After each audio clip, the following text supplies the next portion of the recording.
Ontem, né, nós vimos como que a gente pode, digamos, até quantizar um sistema simples.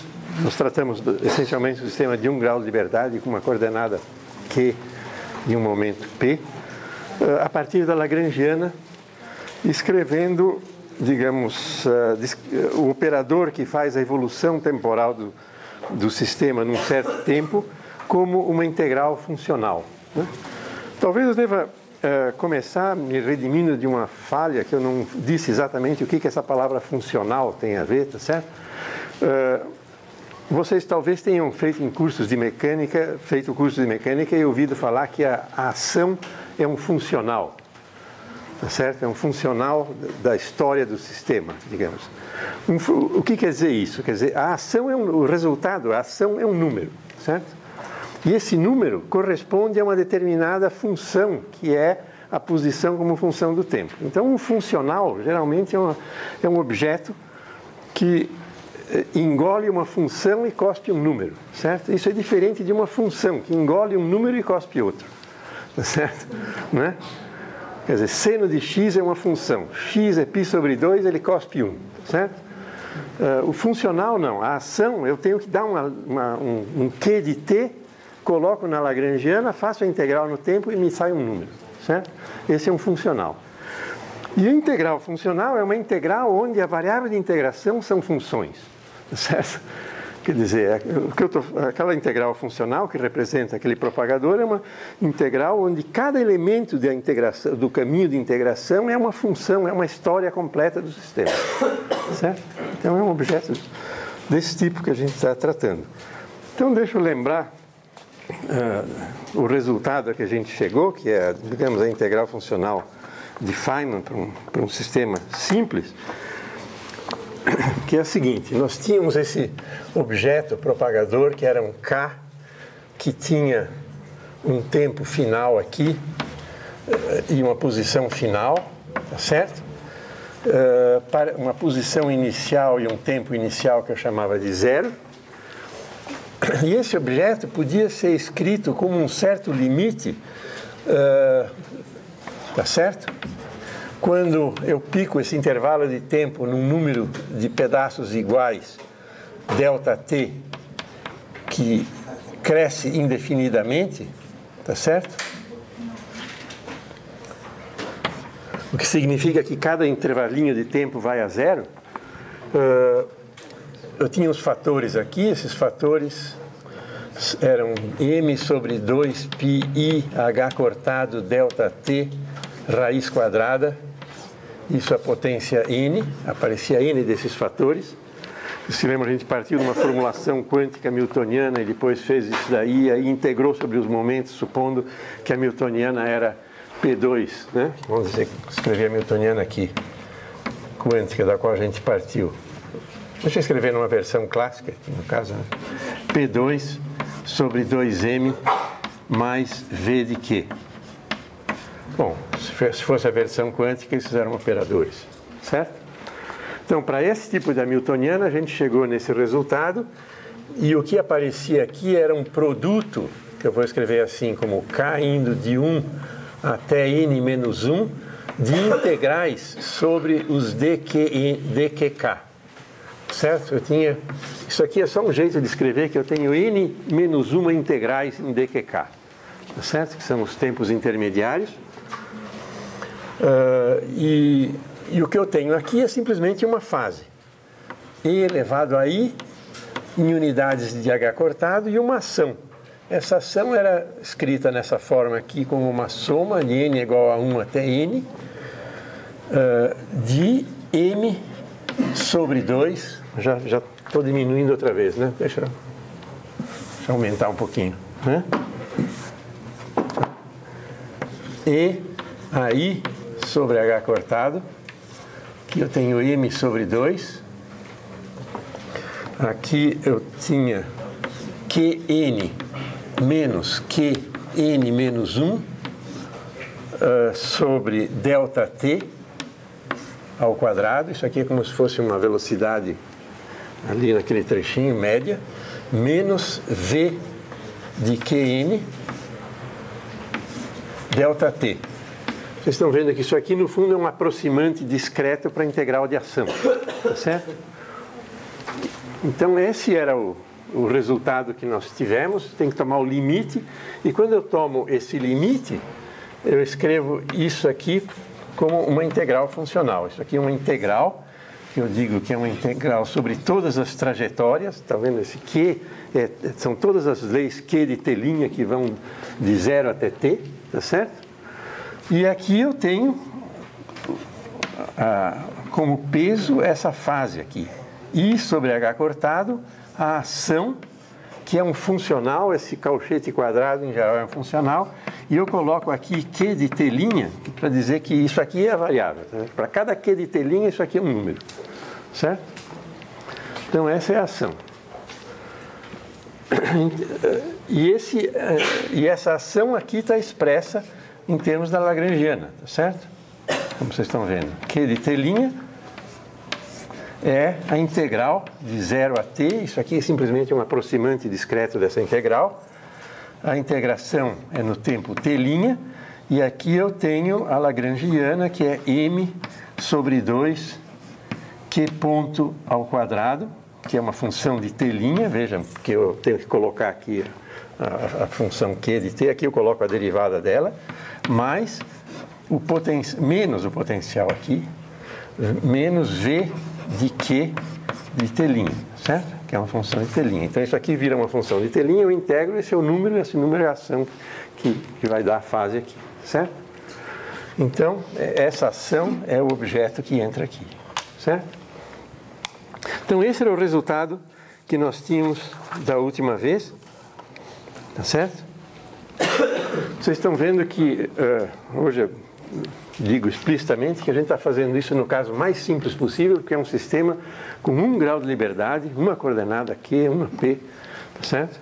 Vocês dizem, muito bem, e se a gente quiser complicar, se tiver mais graus de liberdade? Por exemplo, digamos que a partícula não esteja em uma dimensão, esteja em 3. Então eu posso fazer a mesma coisa em cada uma das coordenadas cartesianas. Nada muda, certo? Então eu não vou fazer, a maior parte do tempo, eu vou fazer tudo em uma dimensão, certo? Claro que é importante a gente saber fazer isso em mais dimensões só que a gente tem que tomar cuidado com mudanças de variáveis. Por exemplo, se a gente partiu da formulação hamiltoniana, a gente tem essas variáveis P e Q que a gente usou como sendo as variáveis comuns de posição cartesianas canonicamente conjugadas, tá certo? Quer dizer, uma autofunção de P era uma onda plana e coisas desse tipo, tá certo? Se eu uso outras variáveis, por exemplo, um momento angular e coisas assim, as funções de onda mudam. E todas aquelas integrais de momento que eu fiz, eu não posso mais fazer. Então, vocês estão vendo que não é trivial a gente fazer transformações canônicas nesse H e chegar no mesmo resultado, tá certo? Então, é preciso tomar cuidado com as variáveis. Certamente, isso aqui funciona em coordenadas cartesianas e a gente pode, digamos, para evitar maiores complicações, se limitar a isso. A gente pode, talvez, existem extensões para isso, mas são trabalhos mais ou menos complicados e que a gente não vai tratar aqui, tá certo? Porque tem outras coisas mais interessantes, talvez, do que essas tecnicalidades. Então, estender isso para mais graus de liberdade, tipo cartesiano desse aqui, é trivial. É só simplesmente escrever isso muitas vezes, ou dizer que essas coisas são vetores, certo? Vetores de n componentes, certo? É claro que se tiver várias partículas, elas podem ter massas diferentes, então a ação vai ser mais complicada, mas no fim vai ser a mesma coisa com mais vezes, né? Complica a notação. Eu não vou, então, me deter sobre essas coisas. Então, isso é uma das coisas. Outra coisa, que essa sim é muito mais interessante, vamos agora voltando para uma dimensão, mas a mesma coisa vale para cada uma das dimensões quando eu tenho mais, certo? Diz muito bem, aqui eu tenho um resultado que me diz que esse propagador depende de todas essas trajetórias. Quer dizer, eu preciso levar em conta todas as maneiras que uma partícula sai daqui e chega lá no tempo t. Né? Ela sai correndo e depois para no meio, depois corre mais um pouquinho, vai em movimento uniforme, faz qualquer coisa. Tá certo? E todas essas coisas dão uma contribuição. Tá certo? Essa contribuição é igual, a menos de uma fase. Certo? Então, a única coisa que a gente pode, na qual a gente pode se basear para ver o que pode contribuir mais ou menos, é justamente ver como é que essa fase varia. Digamos que eu tenha a seguinte situação. Eu tenha uma situação em que a fase varia muito rapidamente. Tá certo? Então eu digo, bom, antes disso, vamos pegar aqui esse termo de energia cinética. Aqui eu tenho essas diferenças aqui, certo? Qn menos Qn menos 1 sobre ΔT, que é uma velocidade média. Isso aparece ao quadrado e aparece aqui m sobre 2 e aparece um ΔT aqui. Isso é um dos termos dessa ação. Então vocês estão vendo, eu tenho uma integral aqui em Qn e outra integral em Qn menos 1. Qn ainda vai pegar aquilo lá, mas vai ter vamos ver a contribuição desse pedaço aqui para a fase.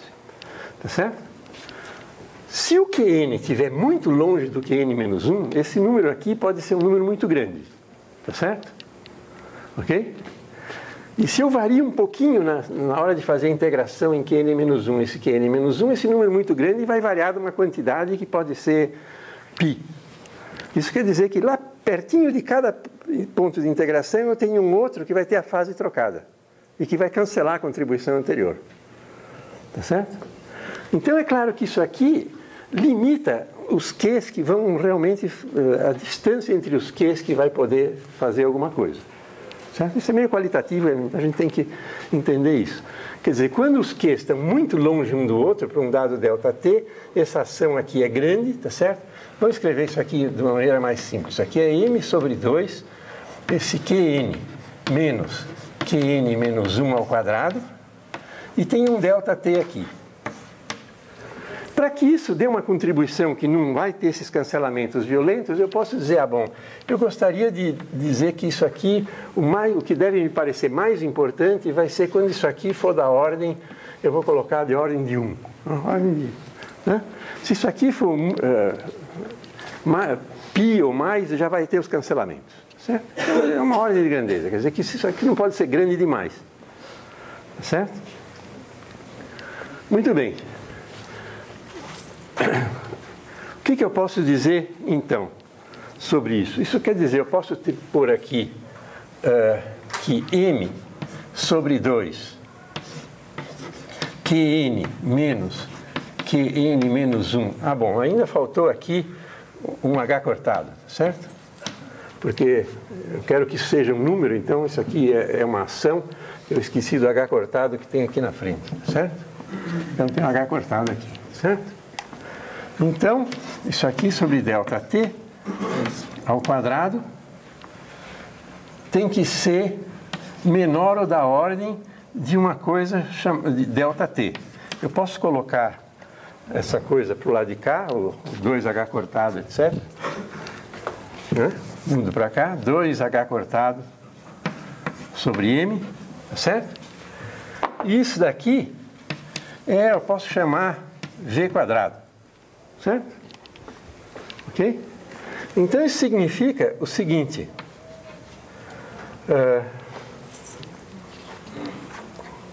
Desculpe, aqui eu pus um ΔT, né? Era isso que eu tenho aqui. Pus um ΔT ao quadrado, então esse ΔT vem para cá para baixo. É isso. Tá? Agora está certo. Tá? Esse ΔT vem para cá, aquilo vai para lá, isso dá ordem de 1. Mas agora, pondo tudo para cá, fica assim. Isso aqui vai me dar uma limitação na velocidade. Então, vocês estão vendo que o que me interessa são velocidades que, em módulo, tem uma escala para elas, que é o seguinte, é 2H cortado sobre M, ΔT a 1 meio. ΔT embaixo, desculpe, eu estou trocando essas coisas. Ok? Mas no limite, ΔT vai a 0. Isso quer dizer que vai ter trajetórias com velocidades arbitrariamente altas que são relevantes. Certo? Isso quer dizer que essas trajetórias podem ter Qs razoavelmente longe um do outro, quer dizer, ou com Qs velocidades grandes. Isso quer dizer que é o seguinte: se eu tiver um gráfico da trajetória, certo? Se a trajetória é assim, aqui é o Q e aqui é o T, a velocidade é essa coisa aqui. Se a velocidade é muito grande, isso é assim. Mas a velocidade no instante seguinte pode ser muito grande para o outro lado, então isso vai ter que ser assim. Então essas trajetórias vão ser muito loucas, certo? Ok? Elas vão poder ser muito loucas. E essas vão ser importantes. Tá certo? Como a gente vai falar mais adiante, quer dizer, existem outros argumentos para a gente dizer que estas são as mais importantes. Se eu tirar as trajetórias lisas, não acontece praticamente nada. Se eu tirar essas, é uma catástrofe, porque essas é que contribuem tudo. Certo? E essas coisas, vejam que tem um limite delta indo a zero. Isso quer dizer que se eu pegar um pedacinho desse e ampliar enormemente, e pegar um pedacinho disso, esse pedacinho também vai ser louco. Certo? Quer dizer que essas trajetórias, no fundo, a gente, as trajetórias relevantes são muito loucas. Certo? Ok? Isso não é uma coisa estranha, porque vocês talvez já tenham ouvido outro contexto em que trajetórias muito loucas têm importância, que é o movimento browniano. A gente vai ver que tem uma ligação com isso aqui, por incrível que pareça. Mas vocês estão vendo que isso é simplesmente uma análise meio qualitativa que a gente faz olhando essa ação aqui. Quando essa ação variar demais, a contribuição deve se cancelar. E então, onde que ela não varia demais? Nesse limite aqui. Mas esse limite aqui ainda é suficientemente grande para eu ter velocidades enormes. Velocidades arbitrariamente grandes. Certo? Muito bem. Então, esse é um ponto importante. Outro comentário geral sobre essa coisa aí é o seguinte. Quando a gente fez essa passagem da Newtoniana aqui para Lagrangiana, nós tínhamos um H que era P2 sobre 2m, tá certo? Operador, mais um V de Q, tá certo? E a gente tinha aquela expansão 1 menos I sobre H cortado, lembra? Expandia exponencial, dava isso daqui, tinha um ΔT aqui. E aí eu sanduichava isso daqui num estado Qn aqui, e aqui um Qn menos 1 aqui. Certo? Então isso era uma das coisas que a gente tinha quando a gente picotava aquela coisa toda. O ΔT era pequenininho, então eu podia expandir e estava isso aqui. Aí eu digo, muito bem, esse Q age aqui e dá o valor do alto valor. Mas o P não sabe que valor ele tem nisso daqui. Então, para ele saber, eu colocava, e nós fizemos isso aqui, uma integral que a gente chamou de Pn, né? o Pn aqui. Isso é um 1, tá certo? Se eu enfiar 1 aqui, não acontece nada. Mas agora, o P age aqui e sabe que ele é Pn. Tá certo? Então eu posso substituir esse operador P por esse alto valor aqui. E o Q? O Q não vê mais esse, mas ele vai ver aquele. Então ele vai ficar Qn. Tudo bem. Mas vocês estão vendo que colocar isso aqui é completamente arbitrário. Eu poderia ter colocado a mesma coisa aqui, por que não? Ok? Se eu colocasse ali, o que ia acontecer? Aí o Pn ia olhar para cá, não vê nada, mas olha para cá, vê o Pn, ele é Pn, tá certo? E o Q? O Q olha para cá, vê o P. Ele não vê aquele Qn, mas ele aí olha para o outro lado e vê o Q. Mas aí ele vai ver Qn menos 1. Então, no primeiro caso, eu tenho V de Qn. No segundo caso, eu tenho V de Qn menos 1. Então, as duas coisas não são a mesma. Mas será que a diferença é relevante? Tá certo? Bom, vocês viram, a gente acabou de ver com esse truque aqui, que a diferença entre Qn e Qn menos 1, que é relevante, tá certo? É da ordem de ΔT a 1/2. Então, quando ΔT vai a zero, essa diferença é irrelevante. certo? Então, nesse caso aqui, isso aqui não faz nenhuma diferença. Muitas vezes as pessoas, na hora de definir isso daqui, para evitar essa coisa, eles calculam o potencial não em Qn nem em Qn-1, mas arbitrariamente calculam no meio. Qn mais meio, que é Qn mais Qn-1 sobre 2. Certo? Também não faz diferença, certo? No entanto, não é verdade que em nenhum caso faz diferença. Será que isso é ruim ou é bom? Isso, no fundo, é bom, certo? Porque imagina que a gente está usando isso aqui ao contrário, como o Feynman pensou, tá certo?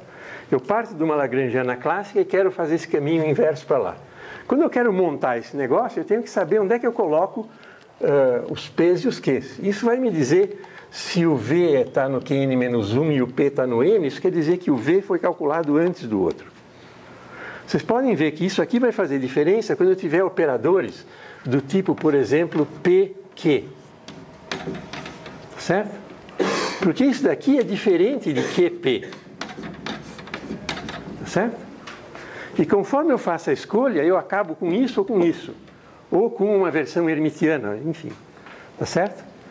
Vocês sabem que num processo de quantização usual, canônica, sempre que a gente tem termos daquele tipo lá, que vão envolver variáveis dinâmicas conjugadas, por exemplo, coisas que não comutam entre si, quando eu quantizo, esses operadores não vão comutar, quer dizer, o parênteses de Poisson clássico não é zero, se o comutador quântico não vai ser zero, então a ordem é importante. Em que ordem eu coloco? É arbitrário, eu não sei, eu tenho que inventar, porque a mecânica quântica não está contida na mecânica clássica. Estou inventando uma coisa diferente, que é sensível a certas coisas, eu tenho que inventar o que eu faço com essas coisas novas que apareceram. Tá certo? Então, aqui, essa ambiguidade é o equivalente da gente ter que escolher uma receita para escrever a ordem das coisas. Certo? Então, isso aparece. Não aparece nesse caso, porque esse aqui é o caso padrão que vocês sabem que tanto faz. Certo? Ok? Não tem esses termos desse tipo. Então, esse é o terceiro comentário.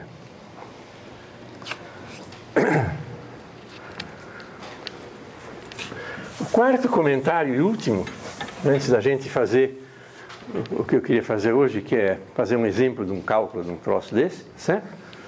Ok? O quarto comentário é que, como vocês estão vendo, apareceu aí essa ação aqui. E vocês sabem que a mecânica clássica tem uma formulação extremamente geral em termos do princípio de minimação. Certo? Então, como a gente bateu na mesma ação que tem na mecânica clássica, a gente pode dizer o que tem a mecânica clássica a ver com isso aí. Certo?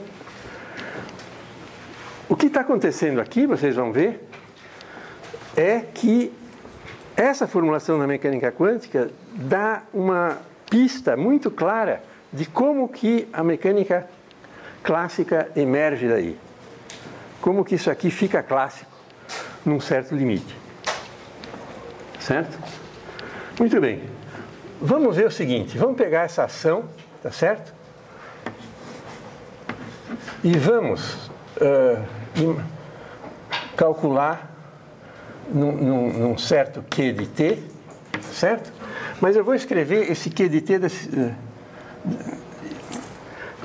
digamos que já está calculado aqui em Q de t. Então vamos calcular num Q de t que é uma variação desse daqui. Então eu faço isso daqui mais um eta de t', certo?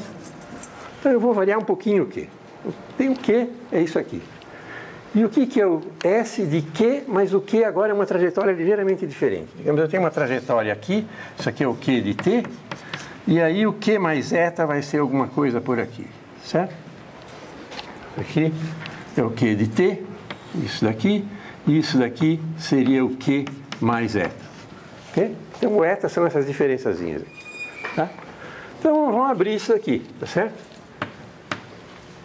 Isso daqui vai ser a integral de 0 a t de L, e aqui eu vou pôr Q ponto mais eta ponto, Q mais eta dt', certo? Essa lagrangiana é aquilo ali, certo? Veja, eu tenho que calcular a lagrangiana agora nessas funções ligeiramente diferentes. Agora, isso daqui eu posso escrever da seguinte maneira, integral de 0 a t, tá certo? Eu posso dizer que o eta é pequeno, então eu vou expandir essa coisa em série, certo? Então eu vou ficar, o primeiro termo vai ser simplesmente o q ponto e o q dt'. Isso daqui não é nada mais do que a ação calculada em q de t', certo? Mas aí eu tenho as correções devido àquilo lá. Então vamos colocar a primeira correção. A primeira correção vai ser também uma integral de 0 a t. Aqui eu vou ter uma variação devido, digamos, ao q. Então eu vejo como que a lagrangiana depende de q, tá certo? Derivo parcialmente em relação a q. E aí coloco aqui um eta de t'. Essa derivada é calculada, é uma função de q também ainda. Eu coloco o q igual ao q de t' e ponho o eta de t' e integro, certo?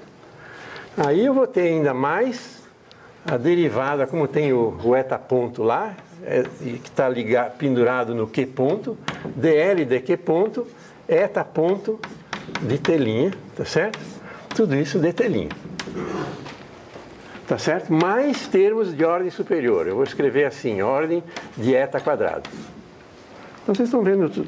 Para uma pequena variação da ação, eu tenho uma coisa de primeira ordem que é dada por isso daqui. Muito bem, isso é uma coisa meio feia, mas esse termo aqui, vocês estão vendo, eu tenho esse eta ponto. Aqui eu tenho eta. O jeito de me livrar do eta ponto é eu fazer uma integração por partes desse negócio aqui. Então, essa integração, esse termo aqui, eu posso escrever como dl de q ponto multiplicado por eta de t', tudo isso calculado entre 0 e t, que é o termo integrado, menos a integral de 0 a t de ddt dl de q ponto multiplicado por eta de t' dt'. Ok? Agora eu vou fazer o seguinte, esse Q satisfaz certas condições de contorno, tem um certo valor aqui e um certo valor lá. Eu quero que isso daqui tenha as mesmas condições de contorno. Então eu vou dizer que eta de 0 é igual a eta de t, que é igual a 0. Quer dizer, eu não mexo nos extremos. Certo? Se eu não mexo nos extremos, esse termo aqui, que é multiplicado por eta em 0 e em t, é 0. Certo? E o que sobra aqui, esse termo aqui, vai ser o seguinte. Vai ser a integral de 0 a t, dl de q, vezes o eta, eu ponho o eta em evidência, e aqui fica menos d dt dl de q ponto, eta de t', dt'. Certo? Então vocês estão vendo, o que eu calculei aqui é esse objeto aqui. Esse objeto aqui eu posso escrever da seguinte maneira. É uma integral de 0 a t de uma coisa que tem essa cara aqui, que eu vou escrever, o que é isso? Eu vou escrever isso como uma derivada funcional da ação. Tá certo?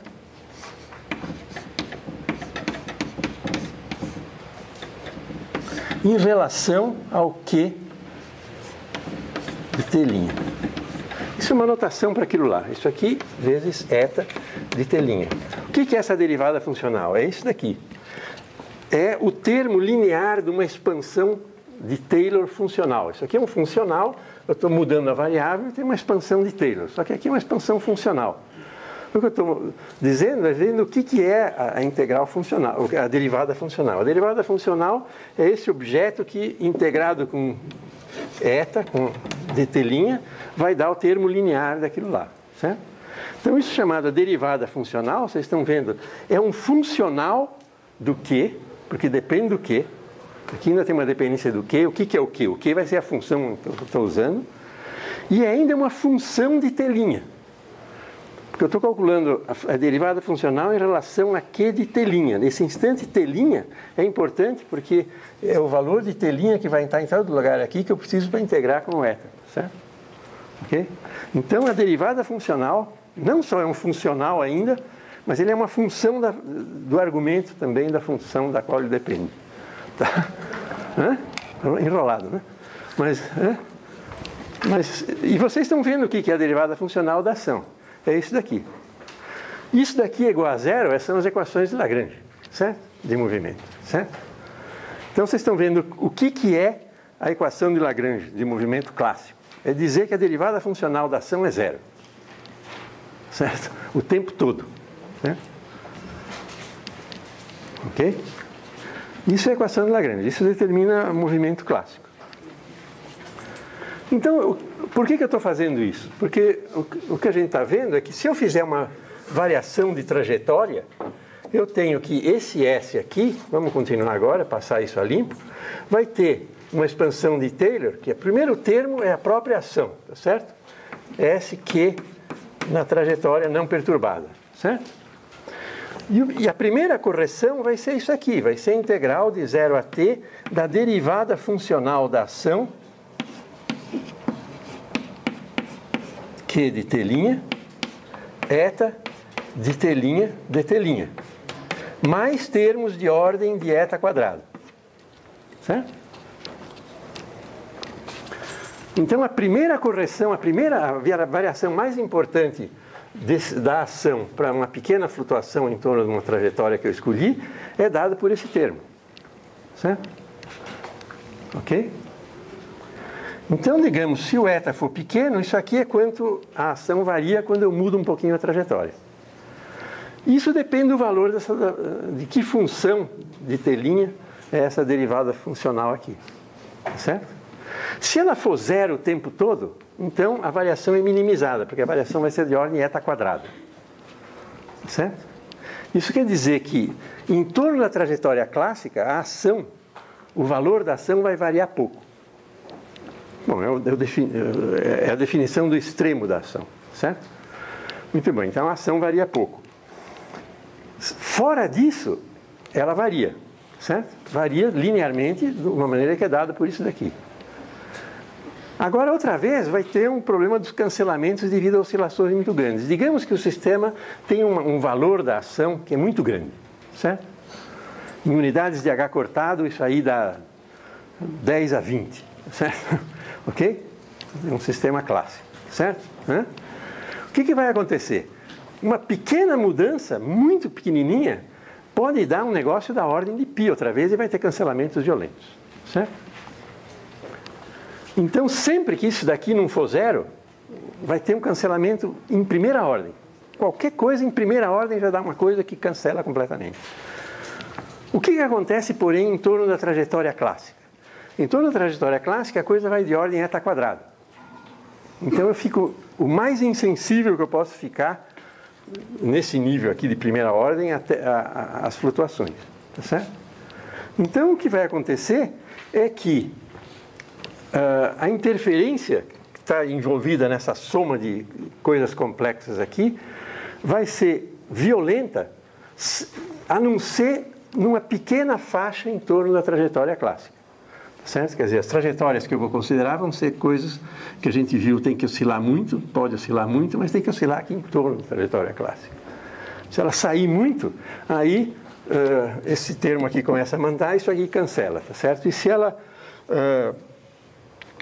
se não for a trajetória clássica, se ela começar a fazer excursões lá para fora, então esse termo linear começa a funcionar e aí mata mais rápido ainda, certo? Então vocês estão vendo que o princípio de minimação aparece dessa maneira. Ele dá uma relevância especial à trajetória clássica nessa formulação aqui. A gente vai ver que isso pode ser usado com vantagens técnicas em muitos casos. Certo? A gente vai ter o primeiro exemplo hoje, embora hoje realmente não é necessário isso.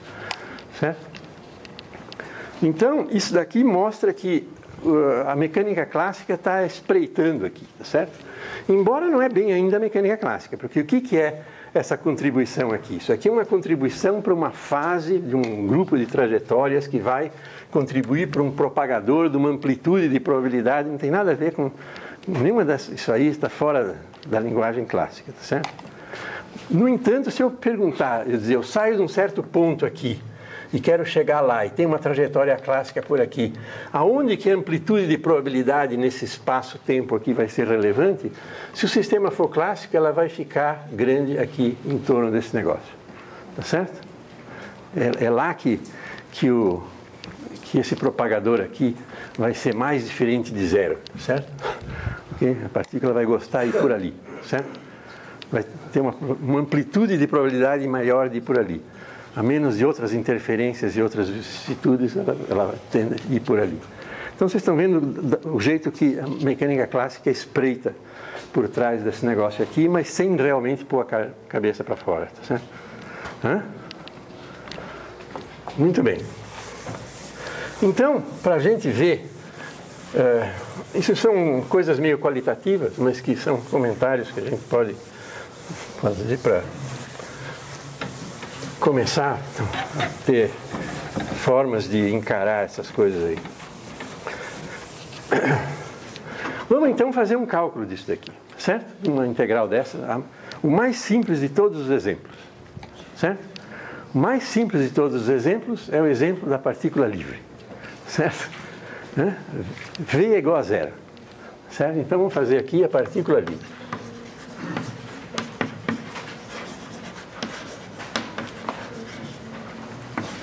V de Q é igual a zero. Tá certo? Então, vamos escrever o que é o K da partícula livre. Esse K, Q' T, Q0, vai ser essa coisa aqui, vai ser esse tal limite, N indo para o infinito. Nós vamos fazer o cálculo mais pedestre possível, tá certo? Mais ingênuo possível, que é simplesmente calcular isso daqui e fazer o limite, certo? A gente não sabe calcular isso aqui, quer dizer, eu vou calcular isso. Como é que eu calculo isso? Eu calculo isso e faço o limite. Esse é o jeito mais pedestre. Muito bem, então eu vou ter esses fatores M sobre 2πi h cortado delta t a n sobre 2, vou escrever assim, ok? É isso aqui, essa raiz quadrada n. Depois eu tenho essas integrais, vou escrever assim, explicitamente, dq n menos 1 até dq1, tá certo? E agora eu vou escrever isso explicitamente, não tem v de q, então é fácil, tá certo? Então aqui eu posso escrever o que vai ser, vai ter e elevado a i sobre h cortado, m sobre 2, certo? E m sobre 2h cortado, portanto.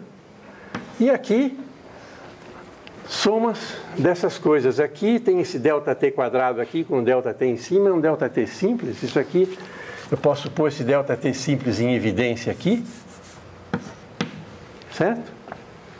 E vai ficar simplesmente aqui Qn menos Qn menos 1 ao quadrado, mais, etc., mais, vamos pegar aqui, Q2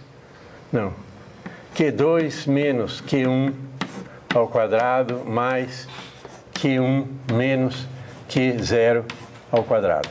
Isso é na notação que está lá, mas vocês se lembram, eu não escrevi aqui, mas talvez vocês se lembrem da última vez, eu escrevo isso com a suposição de que o Qn é o final fixo, que é o Q', você vê que não está integrado, e o Q0 também não está integrado, certo? Começa no Q1, é o inicial Q, certo? Então, é essa integral aí. Tenho que fazer isso. São n-1 integrais gaussianas, certo? Só que elas são amarradas uma na outra, tá certo? Vou integrar em T1, então pego esse. Ah, mas não é só esse, tem esse, certo? Mas pegando esses dois, eu integro o Q1. Aí me dá um resultado que vai ainda depender de Q2 e Q. Aí eu tenho que integrar em Q2. Aí eu tenho que pegar esse resultado e pegar o termo seguinte que vai ter um Q2 também. Integro. Então eu posso inventar uma recorrência, certo? E dá para fazer isso. Não é complicado. Tá certo? Eu não vou, talvez, perder muito tempo fazendo essas contas, porque são coisas perfeitamente simples de fazer. Deixa só dizer como é que são alguns resultados intermediários para vocês poderem, eventualmente, se vocês fizerem essa conta, conferir as etapas, tá certo?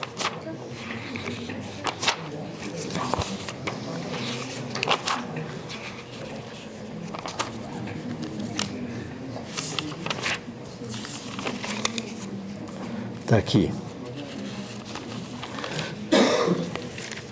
Quer dizer, a integral, só para vocês verem como é que funciona, certo? Eu tenho que fazer, deixa eu dizer que eu vou fazer integral em dq1. Então o que interessa é tudo que depende de dq1. Então vai ser e elevado a im sobre 2h cortado ΔT, e aqui vai aparecer q2 menos q1 ao quadrado mais q1 menos q ao quadrado. Okay? Então eu tenho que abrir isso daqui, vai ter termos em Q1 quadrado, vai ter termos em Q1, e termos independentes, eu tenho que completar o quadrado e mudar a variável e fazer, enfim. E se vocês fizerem isso daqui, vocês vão obter um resultado simples, no fim de algumas contas, que vai ser o seguinte. A rigor, a integral que eu vou fazer é o seguinte, vocês estão vendo que eu tenho um monte desses fatores aqui. Na hora de eu integrar, vai ter esse coeficiente que vai aparecer de ponta cabeça. Quando ele aparecer de ponta cabeça, vai ter um d tal em cima com uma raiz quadrada, certo? E eu preciso dele aqui, tá certo? Para cancelar, senão dava zero, certo? Então, vocês estão vendo que essa coisa que parece que vai explodir no limite, de fato está controlando uma coisa para não deixar ela dar zero, tá certo? Está pescando o que interessa disso daqui, certo? Muito bem, então o que vai acontecer é que realmente eu calculo isso aqui. É bom calcular cada uma dessas integrais com um desses fatores. Então tem um m sobre 2 pi h cortado ΔT. Deixa eu pegar uma raiz quadrada e colocar aqui. Eu tenho n raízes quadradas. Então se eu usar uma raiz quadrada para cada integral dessa, eu uso todas essas, mas ainda sobra uma no fim, certo? Ok? Então isso daqui, com a raiz quadrada e tudo, quando desce isso aqui, etc., a resposta vai ser simplesmente 1 sobre raiz de 2, certo? Ok? E a mesma exponencial de m sobre 2h cortado, só que aqui em vez de ΔT eu tenho 2ΔT. Tá certo? E aqui vai aparecer simplesmente Q2 menos Q quadrado. Esse é o resultado, certo?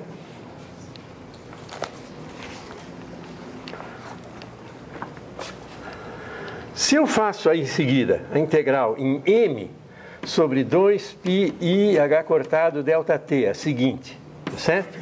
E a integral em dq2, eu tenho que pegar esse resultado aqui e mais o termo seguinte aqui, que vai ser, aqui vai ter um q3 menos q2 ao quadrado, certo? Então se eu pegar aquilo e isso, vejam que aqui eu tenho 2ΔT, aqui eu tenho um ΔT só. Então tem que levar essas coisas todas em conta. Se eu fizer toda essa conta aqui, a resposta para isso aqui vai ser 1 sobre raiz de 3 e a im sobre 2h cortado 3ΔT. E aqui Q3 menos Q ao quadrado. Certo? Dá trabalho fazer isso aí.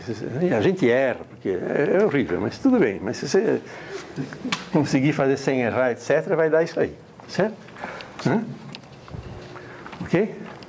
Bom, claro que a gente tem que fazer isso n menos uma vezes. Então, você vê, na primeira vez aparece um raiz de 2. Na segunda vez aparece um raiz de 3. Eu posso adivinhar o que vai acontecer depois de n menos umas vezes. Vai aparecer o raiz de n aqui. E n aqui. E é verdade, certo? Então, depois de n-1 vezes, veja, eu usei n-1 desses fatores. Então eu posso escrever logo a resposta. Isso aqui ainda vai ser o limite quando n vai para o infinito, que ainda estou fazendo com n. Eu já usei n-1, então vai sobrar 1 ainda. 2πih cortado ΔT. Sobrou uma raiz aqui ainda, que eu não usei, a última. E o resto foi aquilo lá. Depois, o resultado de todas as integrais deu 1 sobre raiz de n aqui.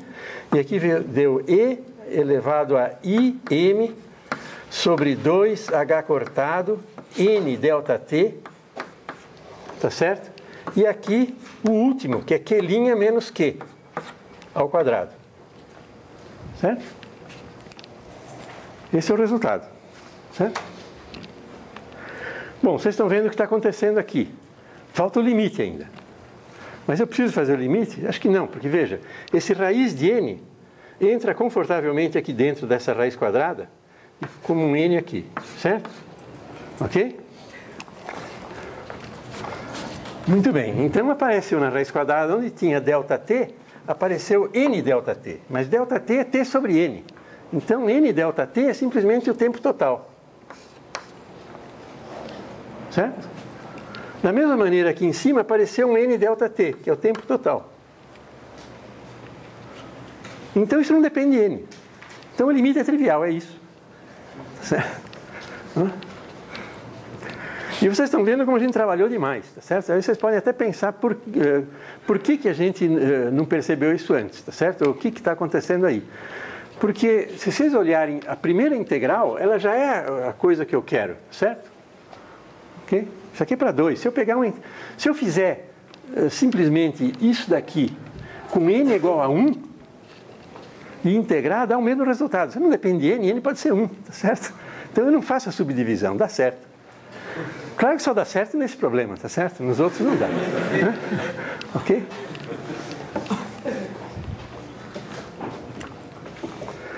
E isso porque aqui não teve Q, tá certo? No fundo, tá certo? Isso é uma das coisas importantes. Se vocês olharem aquele problema 2 que eu coloquei lá, tem uma outra maneira de deduzir isso, que tem uma fórmula chamada fórmula de Trotter. E o problema é desenrolar uma exponencial quando no expoente tem coisas que não comutam.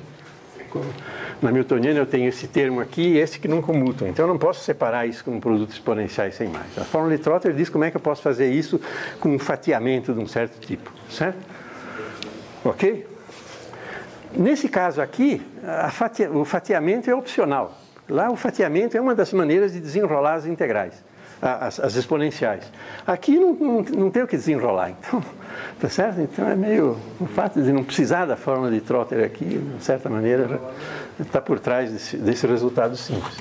Então, vocês estão vendo que todo esse latim aqui foi de rigor desnecessário, tá certo? Só mostra que está tudo funcionando, tá certo? E o resultado vai ser o seguinte: esse propagador da partícula livre, calculado com uma integral funcional, Q'T, Qt, Q0, é simplesmente m sobre 2πih cortado t, o tempo total, aqui e elevado a im sobre 2h cortado t, Q' menos q, ao quadrado. Certo?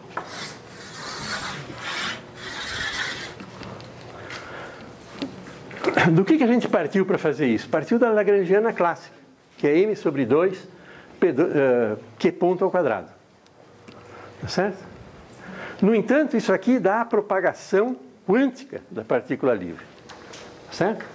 Se vocês quiserem agora fazer a velha problema da propagação do pacote de ondas, vocês pegam o pacote de onda inicial, psi de q em t igual a 0, psi 0 de q, pegam esse kernel, Q' t, q 0, isso aqui é amplitude e probabilidade em q. Se vocês integrarem isso daqui em dq, tá certo? Vocês vão ter uma função que vai ser o psi de Q' t, certo? É o pacote propagado, ok? Com tudo que tem direito, alargamento, tá certo? Todas aquelas coisas, né? Ok? Está tudo embutido aqui. Então isso aqui faz a quantização da partícula livre. Tá certo? Muito bem. Então agora, em vez de fazer outros exemplos mais complicados, eu queria aproveitar essa meia hora, pouco mais que faltam, para olhar nesse caso particular, que agora a gente tem um exemplo, certo? A gente calculou. Certo? Isso, incidentalmente, pode ser calculado de outras maneiras. Se vocês pegarem a mecânica quântica que vocês sabem, usar as autofunções da Newtoniana, que no caso são autofunções do momento, vocês obtêm a mesma coisa muito mais simplesmente, fazendo uma integral só dessa, certo? Que é equivalente a fazer isso com n igual a 1. É a mesma coisa. Certo? Ok? Então, vocês estão vendo, esse exemplo realmente é muito simples. Mas ele simplesmente mostra o funcionamento desse negócio aqui. Vocês podem dizer, agora se eu quiser fazer o oscilador harmônico, também fica tudo gaussiano, porque vai ter um Q2 aqui, um V que é um Q2. Então vai ser eu posso tentar fazer o oscilador harmônico desse jeito, certo? É um pouco mais chato, porque além desses termos aqui, vai ter os termos de potencial, certo? E eu vou ter que pôr eles na integral gaussiana, vai depender de ômega, vai ter umas coisas enroladas, certo? A gente vai fazer o oscilador harmônico, mas não desse jeito, porque dá muito trabalho. Isso logo mostra uma propriedade desse tipo de cálculo. Quer dizer, é extremamente pouco prático depender de cálculo explícito dessas coisas. Certo? A fama dessas coisas aí vem do fato de que a gente pode calcular muita coisa sem nunca calcular nenhuma integral funcional. Tá certo? Então, isso que eu estou fazendo não é típico, calcular uma integral funcional. Certo? É só para mostrar que dá para fazer, em alguns casos. Não dá para fazer em muito mais casos do que este. Mas dá para fazer em alguns. Certo? A gente vai fazer em alguns mais depois. Sem, de fato, fazer, de fato. Vocês vão ver. Né? Mas então, vamos olhar um pouco esse resultado e tentar entender um pouco o que está acontecendo aí. Certo? Nós vimos que a ação clássica deve ter algum papel nesse negócio aí. Então vamos olhar a ação clássica nesse problema aqui livre, certo? Quer dizer, o que é ação clássica? É uma solução das equações clássicas de movimento que satisfazem as condições iniciais de contorno que eu tenho aqui. O que são as condições de contorno? Eu preciso de um Q, que eu vou chamar Q clássico de T', tá certo? E eu quero que esse Q clássico de T' em T seja aquele valor Q' e o Q clássico em 0 seja Q. Certo? Então essas são as condições. Vocês estão vendo? A única coisa diferente num problema de física 1 é que em vez de dar as condições iniciais, posição e velocidade, eu dou condições de contorno. Eu dou a posição em 2 instantes. Tá certo? E o que isso aqui satisfaz? Isso aqui satisfaz a equação de movimento fantástica Q dois pontos clássico é igual a 0. Certo? Que é a derivada funcional igual a 0 nesse caso. Certo? Calcula a derivada funcional daquela lagrangiana lá, da d dt, etc. Tem um m, mas o m é uma constante, eu cancelei. Certo? Então é isso daqui. Qual é a solução geral disso daqui? A solução é A mais B T'. Isso aqui, o Q clássico tem que ser dessa forma aqui. Certo? Só tenho que escolher o A e B. Tá certo? Se T é igual a 0, esse termo não existe, aí eu tenho que Q clássico tem que ser Q. Então, isso aqui me dá que A tem que ser Q. Certo? Outra coisa, se eu colocar T' igual a T, o A eu já sei que é Q, fica Q mais B T tem que ser o Q clássico de T, que é Q'. Lembre que esse T não é o T genérico, é o T final. Certo? Muito bem, isso me dá o quê? B é igual a Q' menos Q sobre T. É uma velocidade, certo? É a velocidade média, certo?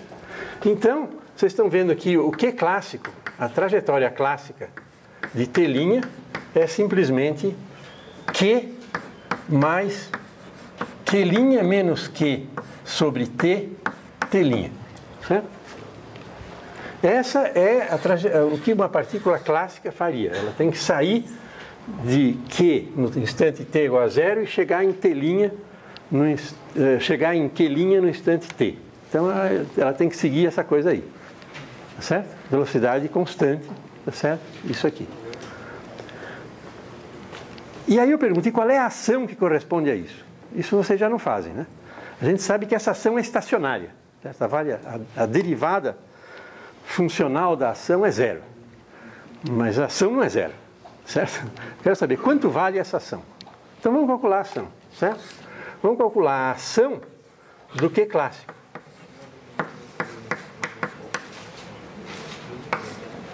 Certo? A ação do Q clássico, nesse caso, vai ser simplesmente m sobre 2 integral a 0 a t da Lagrangiana, que é m sobre 2 Q ponto clássico ao quadrado, dt'.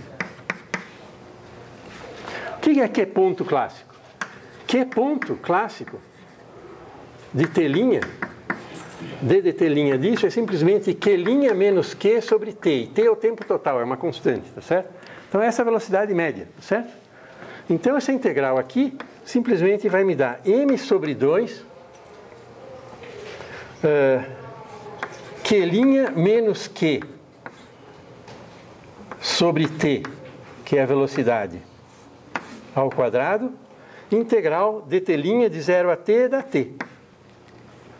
Certo? Está aí a ação clássica. Calculei o valor da ação.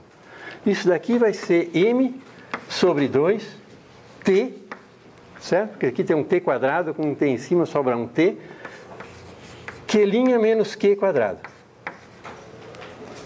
Calculei a ação clássica. Olha esse negócio aqui. Olha o que está aqui em cima. M sobre 2t Q' menos Q quadrado. Certo? Então, isso aqui que está aqui não é nada mais, nada menos do que a exponencial de IH cortado a ação calculada na trajetória clássica. Certo? E veja que isso contém toda a dependência de Q e Q' disso daqui. O que sobra é uma coisa que não depende mais de Q e Q', embora ainda dependa do tempo. Certo? Então vocês estão vendo isso apareceu lá. Será que isso é uma peculiaridade desse problema? Eu vou tentar convencer vocês que isso não é uma peculiaridade desse problema, mas que isso ocorre em geral. Certo?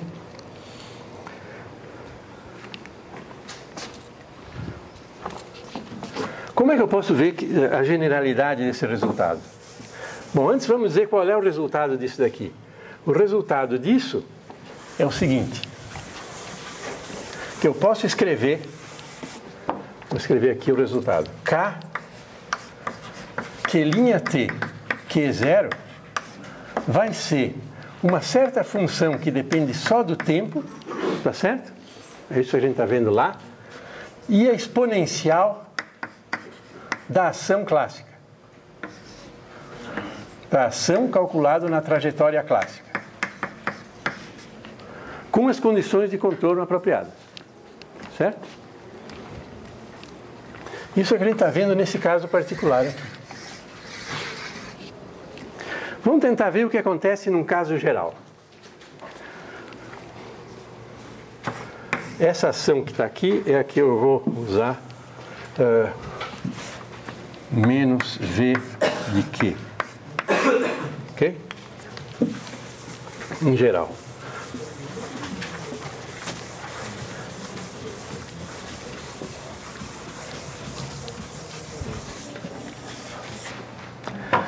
Digamos que eu queira calcular a ação geral, nesse caso aqui, aquilo lá, numa certa trajetória QT', para depois usar para fazer a integral funcional. Eu preciso disso aqui, certo? Esse é o objeto relevante. E Q não é a trajetória clássica. Agora eu vou fazer a seguinte coisa. Eu vou descrever essa trajetória geral da seguinte maneira, como a trajetória clássica mais um x de t, linha. O que é x? X é isso daqui menos a clássica. Certo? É a diferença. Em vez de usar como origem o zero do Q, o x usa a trajetória clássica como zero, enquanto eu estou fora da clássica. A clássica é uma coisa fixa para cada t', então isso aqui é simplesmente uma transformação linear dessa função aqui tiro um pedaço conhecido e digo o que sobra é aquilo lá. Como isso aqui tem as mesmas condições de contorno que isso, as condições de contorno do x são essas. X de 0 é igual a x de t, que é igual a 0. Certo? Porque se não for assim, isso vai estragar a condição de contorno aqui. Essa daqui satisfaz a mesma condição de contorno do que essa. Certo? Como lá. Eu escolhi o Q clássico, tá certo? Que satisfaz as condições de contorno certas. Já, certo? Então as condições de contorno já estão tomadas e eu tenho isso daqui. Então, eu posso escrever isso daqui como a ação do Q clássico de t mais x de t'. Certo? Muito bem. Isso daqui vai dar o seguinte.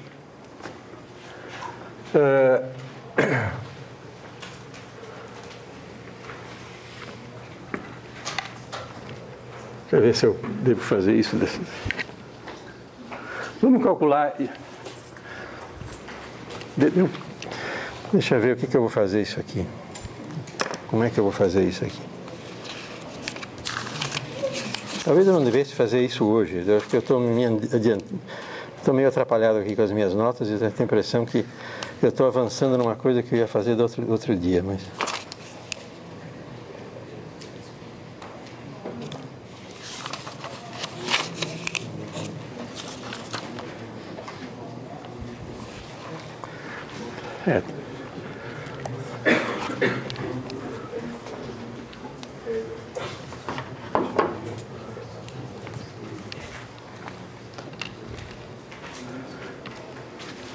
Bom, não tem muito problema. O problema é o seguinte,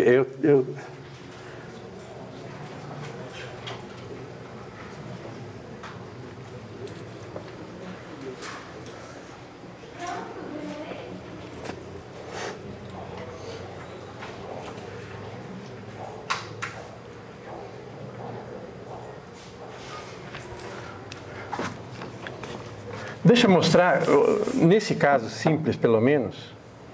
Não. Está vendo a minha titubeada aqui sendo gravada ao vivo em cores, tá certo? Tudo bem.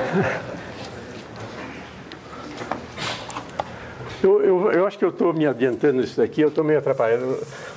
O que aconteceu foi basicamente um problema de impressora. A impressora, onde estavam as coisas que eu ia falar em ordem aqui, pifou na hora de eu vir para cá. Então eu vim sem o resultado, eu vim só na cabeça. Então, eu não me lembro bem o que eu ia fazer agora, mas eu tenho a impressão que eu posso ficar por aqui. Quer dizer, o jeito de fazer aqui é o seguinte, você pode imaginar que qualquer outra trajetória, neste caso, é daquele jeito que eu falei. Um Q t' vai ser o Q clássico de t mais x de t'. Certo? Quando eu colocar isso nesta ação simples, aí é muito simples, porque eu tenho o Q ponto ao quadrado, isso aqui, o Q ponto aqui, vai ser o Q clássico ponto mais o x ponto, certo? Então, quando eu calcular Q ponto ao quadrado, isso aqui vai ser isso aqui ao quadrado. Isso aqui vai dar um Q clássico ponto ao quadrado, mais um x ponto ao quadrado, mais termos cruzados. 2Q clássico ponto x ponto, certo? Nenhum problema. Esse negócio aqui vai dar a ação clássica, certo? Esse negócio aqui vai dar a ação, a própria coisa aqui, só com o x, certo? E esse termo aqui vai ter uma mistura. Se eu fizer uma integração por partes, eu vou ter um Q dois pontos, que é 0. Então, por causa da ação clássica, isso aqui vai embora. Certo? Então, o que vai acontecer é que a ação em Q geral vai ser sempre a ação no Q clássico mais uma variação da ação, quer dizer, uma outra ação aqui, no caso, no x. Certo? Isso aqui é o expoente. Quando eu coloco isso no expoente, vai ter um expoente, uma parte constante, que é a ação clássica, que sai para fora, que é esse termo aqui. Certo? E o que sobra é a integral funcional em x. Certo? A integral funcional da ação com x no lugar. Mas essa integral com x, a condição de contorno do x, ela vai de 0 a 0. Então ela não depende dos pontos iniciais e finais. Isso é essa função do tempo aqui. Quer dizer, essa função do tempo aqui é simplesmente a integral funcional que sobrou em x. Eu vou fazer isso com mais detalhe outras vezes, certo? Bom, nesse caso aqui é mais ou menos claro isso, certo? Eu quis fazer mais em geral, mas eu acho que aí tem eu estava vendo um probleminha lá que talvez não sei se existe, mas eu não vou fazer isso hoje. Então, isso quer dizer o seguinte: se eu coloco esse resultado lá, primeiro, eu entendo perfeitamente o fato de ter aparecido isso aqui. Tinha que aparecer mesmo. E segundo, eu sei o que é isso. Isso deve ser uma integral funcional. Aquela função, essa daqui, que eu chamei de f de t, isso aqui deve ser, que vale, eu sei, m sobre 2πi h cortado t, no caso, sempre que eu calculei explicitamente. Isso daqui deve ser a integral funcional em x, tá certo? De e elevado a i sobre h cortado, a integral de 0 a t' de mx ponto ao quadrado sobre 2 dt', de 0 a t. Certo? Ok? É simplesmente esse termo aqui. Tá? Ok? Porque a lagrangiana aqui é m sobre 2 isso, que é m sobre 2 isso, que é m sobre 2 tudo aquilo lá, está aqui. Ok? Então, vocês estão vendo que eu tenho essa função do tempo aqui. E essa função do tempo é uma integral funcional. Essa integral funcional é a mesma que a gente calculou, mas calculou com q igual a q' igual a zero.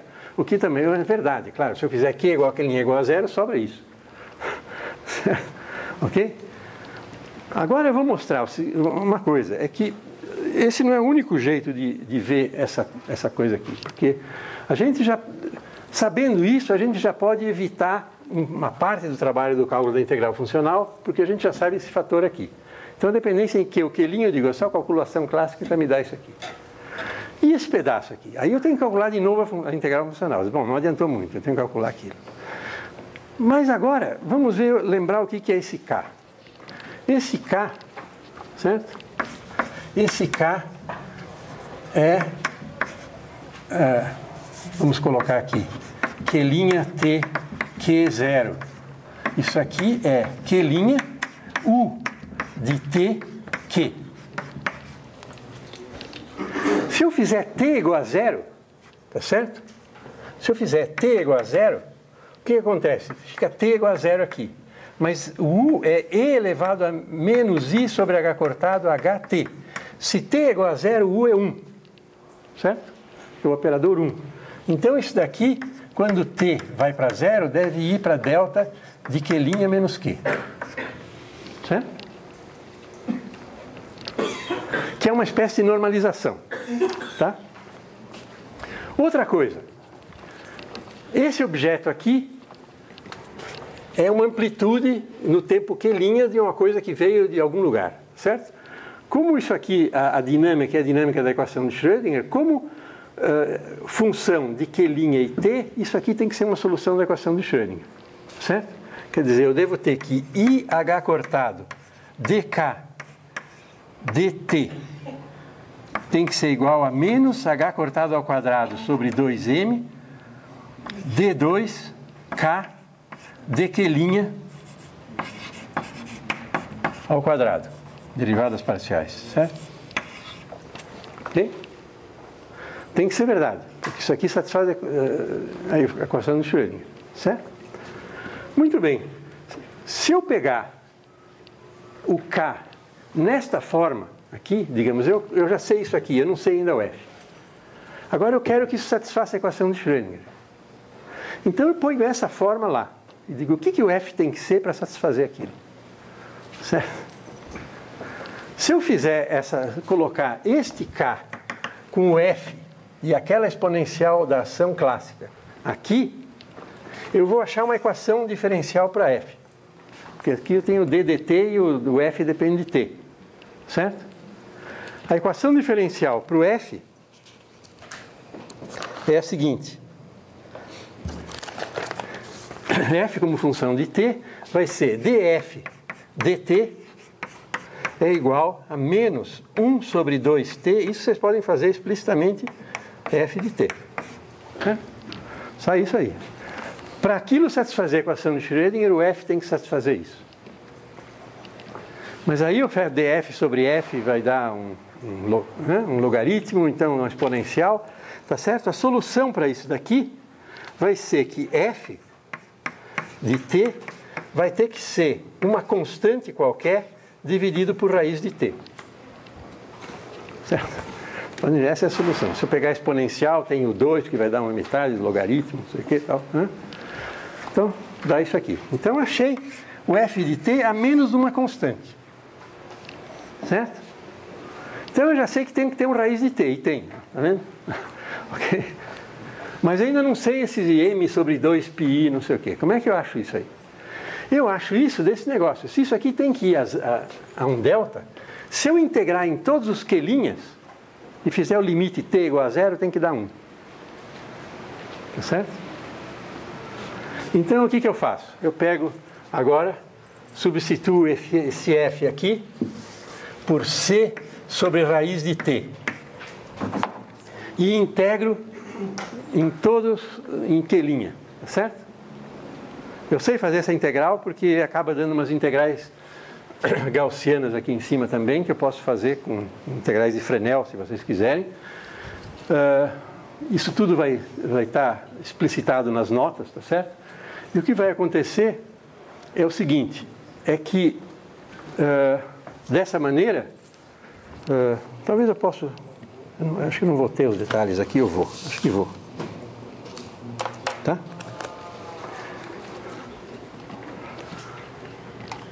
Se eu colocar isto, deixa eu mostrar para vocês como é que a gente pode fazer isso pedestremente também com integrais de Fresnel, certo?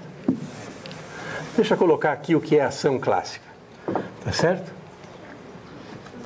Isso aqui vai ser I sobre 2IM sobre 2H cortado T, e aqui vai aparecer Q' menos Q ao quadrado. Afinal, é isso que tinha lá. Isso era ação clássica. Certo? Isso aqui eu posso escrever como C sobre raiz quadrado T. E aqui eu vou ter uma exponencial imaginária. Certo? Então, isso aqui vai dar um cosseno de M sobre 2H cortado T, Q' menos Q ao quadrado. Certo? Mais I seno de M sobre 2H cortado T, Q' menos Q ao quadrado. Certo? Essa exponencial virou um cosseno e um seno. Agora eu quero integrar isso em Q'. Tá certo? Para integrar isso em Q', eu tenho que integrar essa função cosseno de QC, de cosseno de alfa x quadrado. Certo? Isso é uma integral de Fresnel. Tá certo? Tem uns resultados que são os seguintes: a integral, a gente simplesmente usa o fato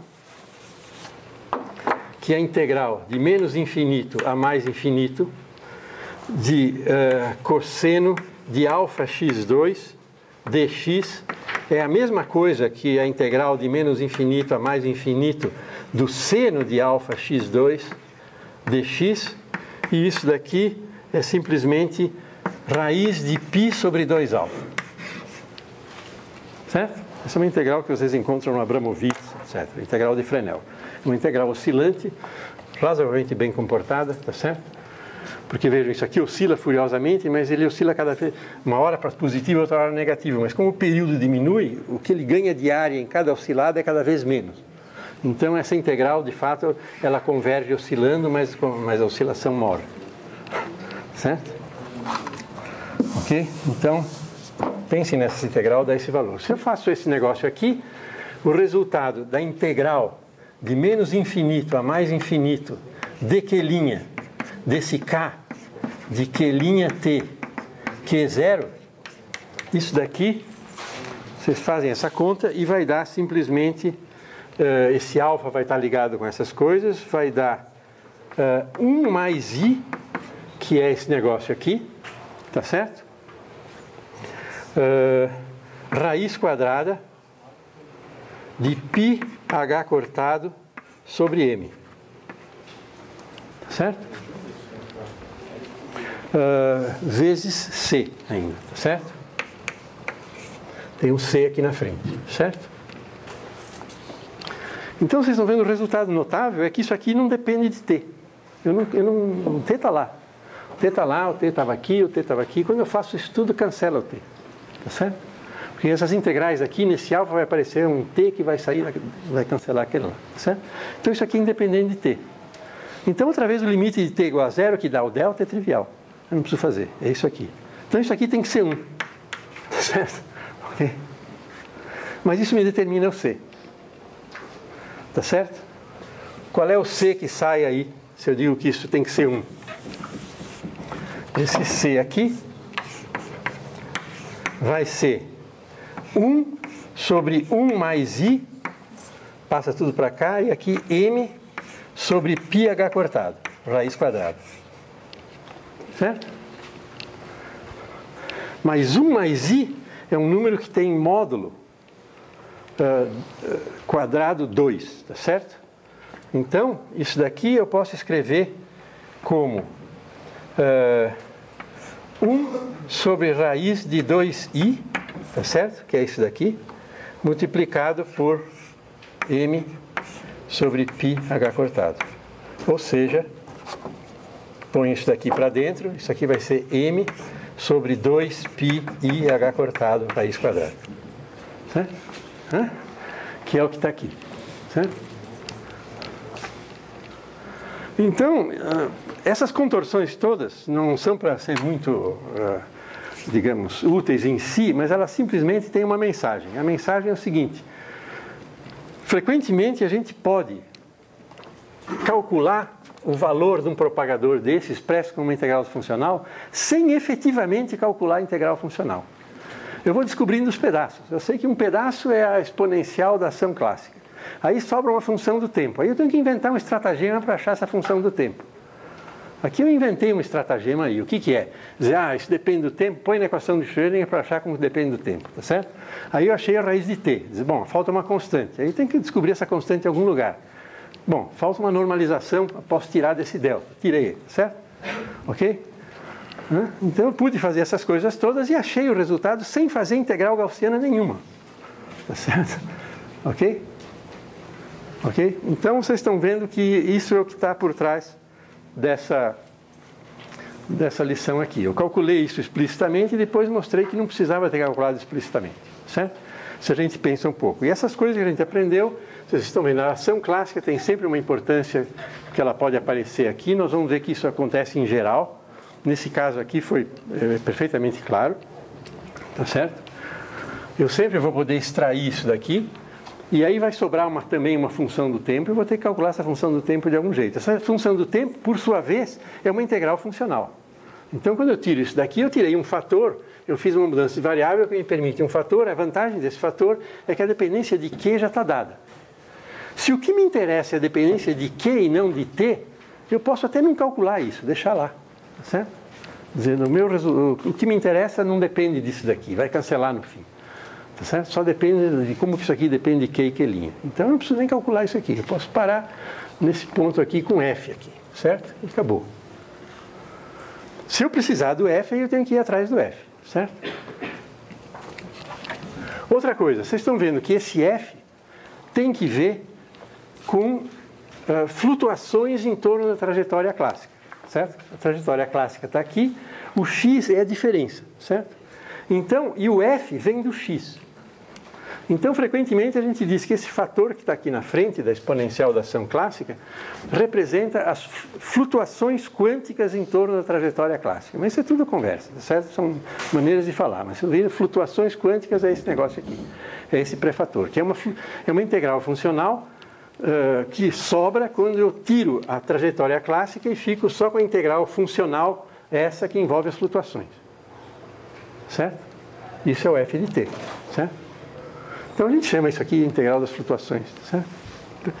Então, essa separação de cálculo de um propagador numa parte que é uma exponencial de uma ação clássica e mais alguma coisa, um fator aqui na frente, é completamente comum, a gente vai encontrar várias vezes, tá certo?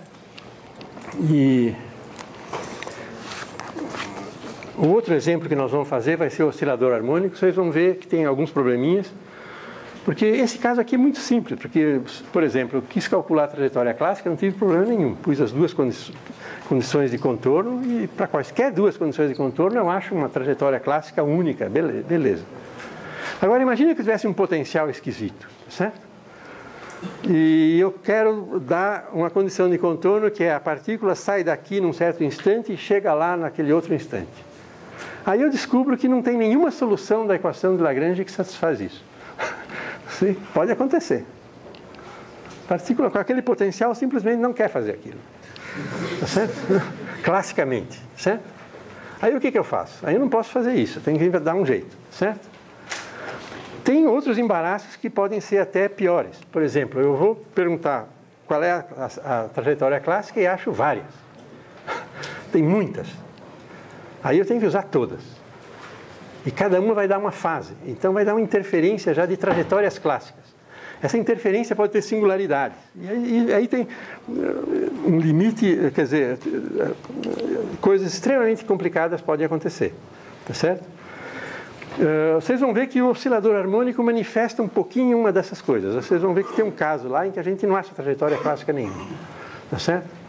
Mas aí vai ser o oscilador harmônico, sempre as coisas dão certo quando elas parecem que vão dar errado.